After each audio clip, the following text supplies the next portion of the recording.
Hey, what's up guys, Will here for GSM Arena.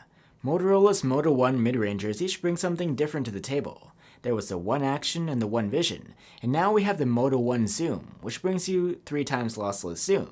And it's just arrived, so let's check it out.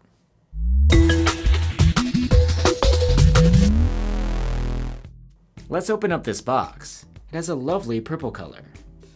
Get this paper out of the way, and here's the phone itself. It already has a clear plastic case on it. Let me take that off so we can see the phone. Nice.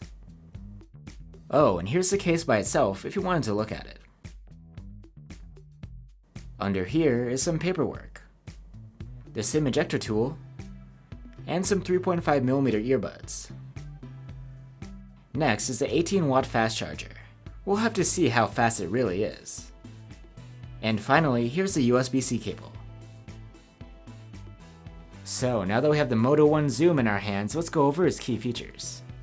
First, let's talk about the quad camera setup, which is probably the most important feature on this device. Looking at the back, the square camera arrangement gives the phone a Huawei Mate 20 sort of vibe. There's a 48-megapixel main cam with a quad Bayer filter, a 16-megapixel ultra-wide cam, a 5-megapixel depth sensor, and the signature 8-megapixel 3x telephoto cam. Overall, this should give you a pretty versatile camera experience, something you'd expect more from a flagship than a mid-ranger. Here are some quick shots we've been able to take so far. We'll have an in-depth take on the camera quality in our full review.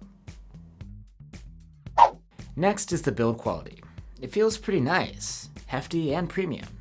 Although the Moto One Zoom looks like it's made from metal, that's just the finish. It's actually made from glass, with a 6000 series aluminum frame. The Moto logo actually lights up. A neat touch. I like the rounded corners and edges, and the power button too. It's got ridges on it for a nice tactile feel. There's a 3.5mm jack, as well as one unusual design choice. The single speaker is located on the top, rather than at the bottom. Not sure how that will change the listening experience. Moving on to the front and the One Zoom 6.4-inch OLED display. It's nice to have an OLED on a mid-range phone, and Moto has delivered here. The screen looks nice and bright. And though it does have a cutout for the selfie cam, it's quite minimal, and you will have options to hide it. One higher end feature you get is an under-display fingerprint reader. It feels quite responsive, and I like its colorful animations. Alright, now on to the internals. The Moto One Zoom runs on a Snapdragon 675 chipset along with 4 gigs of RAM. This setup is pretty decent for a mid-ranger, on paper. We'll have to see how it handles in real life, and if there's any excessive heating. Powering the phone is a 4000 mAh battery.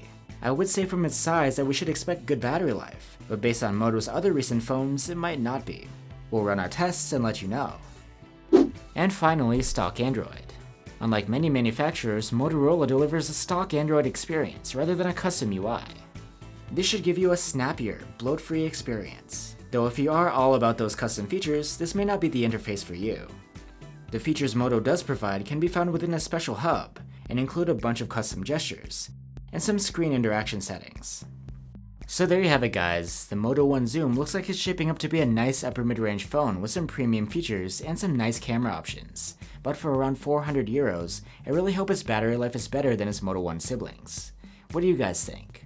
Let us know down in the comments below, and keep an eye out for our full review coming soon. See ya!